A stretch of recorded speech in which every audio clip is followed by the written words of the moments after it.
Ayn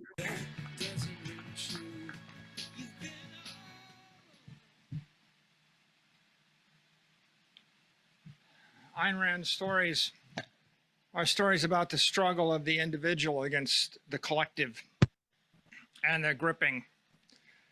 And when I first read Atlas Shrugged, I couldn't put the book down.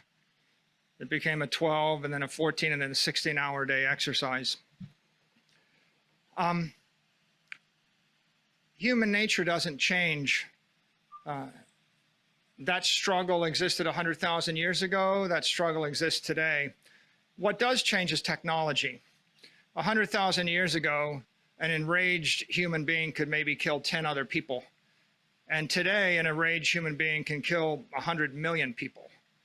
And so as technology advances, our thoughts about ethics and morality and technology and civility have to evolve. Today, we struggle with the challenge of authority. You know, Lord Acton said, absolute power corrupts absolutely. And the only difference between absolute power today and absolute power 10,000 years ago is today we have a company that listens to everything a billion people say. We have another company that answers the questions that 4 billion people ask. We have companies that deliver the food and all of the goods that you need to survive to hundreds of millions of people.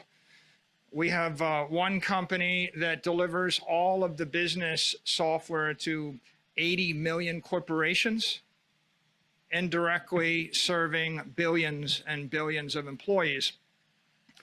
Now, I ask you the question, if you got ejected out of the third biggest country in the world, or if I denied you privileges to live in any of the 5 largest countries in the world, would your life go on? Probably. Now, what if you actually got canceled by Apple, Amazon, Facebook, Google tomorrow? The question is, would your life go on? Stop and think a little bit about what happens if they simply turned off your account, seized your photos, turned off your messages, took your documents. What if Microsoft just denied you access privileges? Could you run a business? Could you work? It's a big question. We've never had, I used to make the joke, Apple's the most valuable company in the world because there's never been a company in the world as valuable as Apple. It legitimately is the most valuable because it can change the lives of 1 billion people over the weekend by shipping some electricity. And that is not something we struggle with 100 years ago. So the question really is, what happens if this goes on? Companies get bigger, we got big tech, governments get bigger. As the companies get bigger, when the company serves 3 billion people, then that means one bureaucrat can make one phone call to that company and potentially turn off all of the information flowing to all 3 billion people over the weekend, right? This is it's a new idea, and it's a disturbing idea. The story of Atlas Shrugged is the story of individuals struggling against the collective, and eventually they realize it's a corrupt and a rigged game, and they can't succeed at it. And the solution that John Galt offers is to withdraw from the corrupt economy. So should we follow John Galt's example? Should we just withdraw from a corrupt economy? Can we? Well, obviously we haven't. You know, if another famous writer, Robert Heinlein, he had a quote. He said, "You don't win wars by dying for your country. You win wars by making the other guy die for his country." And we don't want to be martyrs. We want to be winners.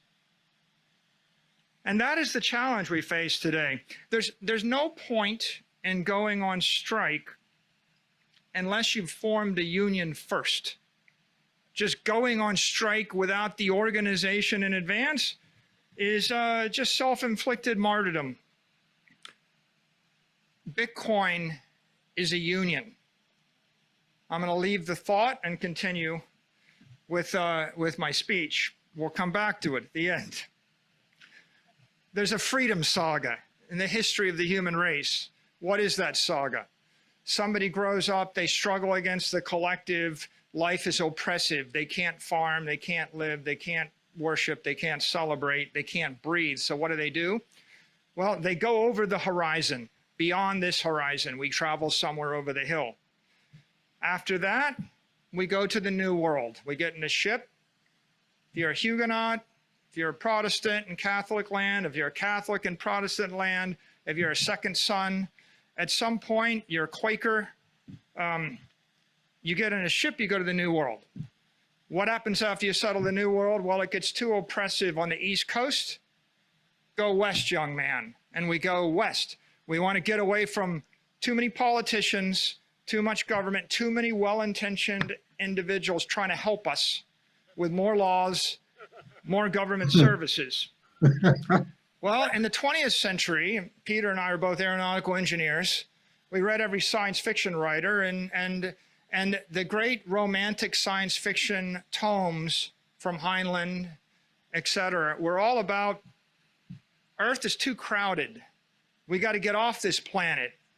We got to go to space.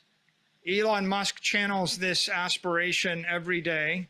But in general, we all grew up thinking that in the 70s and the 80s. Go to space. Now, the problem is, it turns out to be fairly expensive to go to space. We didn't quite make it. We figured out how to send millions of people to the New World, and we spent millions of people west, but we couldn't send millions of people to the moon or Mars or the next habitable G-type star. So where is the next frontier for those thirsting for freedom? Cyberspace. And here I pause and I ask you to, like Steve Jobs said, think different. Thinking conventionally will get you killed. We will be martyrs. We will not be winners, right? If you want to die for your country or die for your cause, you can do that by thinking conventionally. If you want to win, you need to think unconventionally. We have to embrace new paradigms. In the 21st century, you can choose where to locate your body, your friends and family. You can choose where to locate your mind. You can spend your time on Twitch or Netflix or YouTube or Reddit or reading whatever you like. There's infinite. You can be wherever you want to be with any group you want to be in cyberspace, in your head.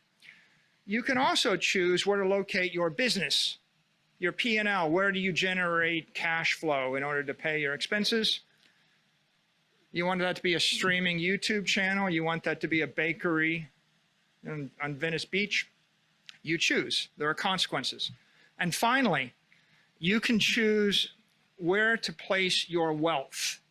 That is, what will your bank be? How will you store your life savings? Every dime that you earn this year will be stored where? You don't have to work where you live, and you don't have to think where you live, and you don't have to store. If you live in Venezuela and you make money in pesos, or sorry, in Bolivar, or if you live in Argentina and you're making pesos, you don't have to save your pesos in an Argentine bank.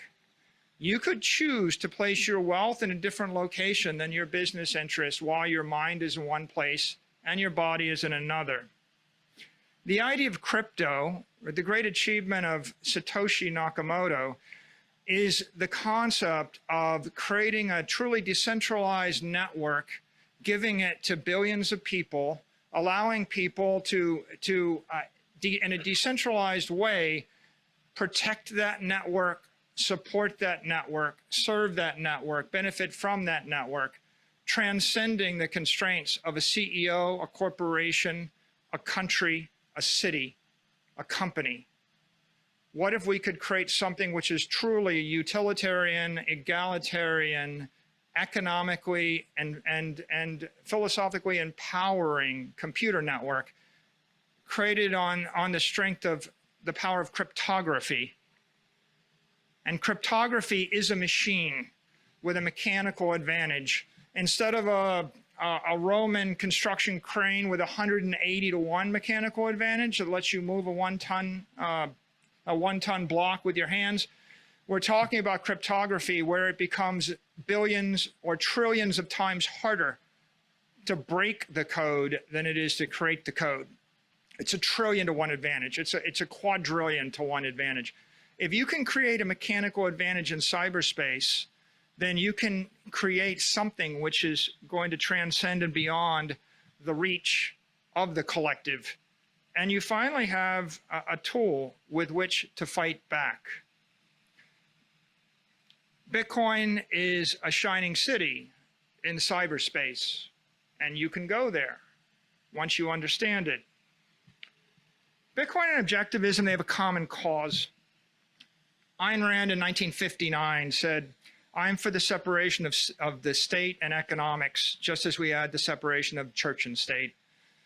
Whereas Hayek in 1984 said, "I don't believe we shall ever have good money again before we take the thing out of the hands of the government.